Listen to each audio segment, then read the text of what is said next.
और के कैसे मनाना जानता? मेरे को नहीं चिंती। मैं कौन मैं? छेरी की मोकरा।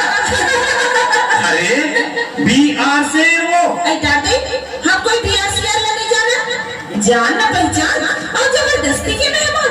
हाँ अरे तुम गांव स्कूल में एक साथ पढ़ते थे, तुम बोरिंग से आती थी और मैं बेलटुकरी से जाता था। BR से अरे बैसाखू राम से वो पहली से पांचवी तक एक के साथ पढ़े हैं और तुम एक बाद में रिसा जाती थी, तब मैं अलाकर रोटी देकर तुमको मनाता था। अच्छा ओ बैसाखू। वही बैसाखू। अब कलम जी तो खेला जिन्हें तुम हार जाते हैं और हम जीत जाते हैं, ताले तो घोड़ा बना के तो रुक जाते हैं। हाँ वही बैसाखू। अब हम गाजर जब दरिया छड़ा जिन्हें तुम हार जाते हैं और हम जीत जाते हैं। अरे हाँ भाई वही बैसाखू। एकदम सलीमा वाली का दिखा था बैसाखू। ऐसे समझती है क्या? कहाँ था बैसाखू? रायपुर में रहता हूँ, रायपुर में। तो वहाँ का था? वहाँ भोकवी के भोकवी। तो ब्यूटी पार्लर में क्या होती बैसाखू? ब्यूटी पार्लर में क्या होते बैसाखू?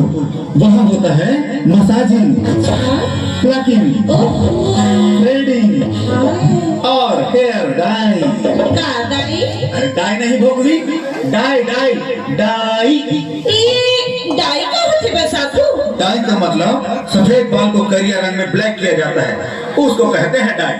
डोकरा लोगों को छोकरा बनाया जाता है, उसको कहते हैं डाई। आखिर तुम रह गई ना आढ़ी के आढ़ी, भोकवी के भोकवी। अब देखो ना, इतने देर से मैं हिंदी में गोठिया जा रहा हूँ, अरे तुम जो छत्तीसगढ़ी चढ़ता जा रही हो। अरे कुछ तो हमसे सीखो। अब गया वो जमाना जब ददरिया में तुम हमको हरा देती थी। अच्छा अब की जमाना आगे है? अब जमाना आ गया है डीजे, उसको डांसर, इसको डांसर, पूरा रिमिक्स का। इसके आगू में तुम्हारा ददरिया कहाँ फेंका?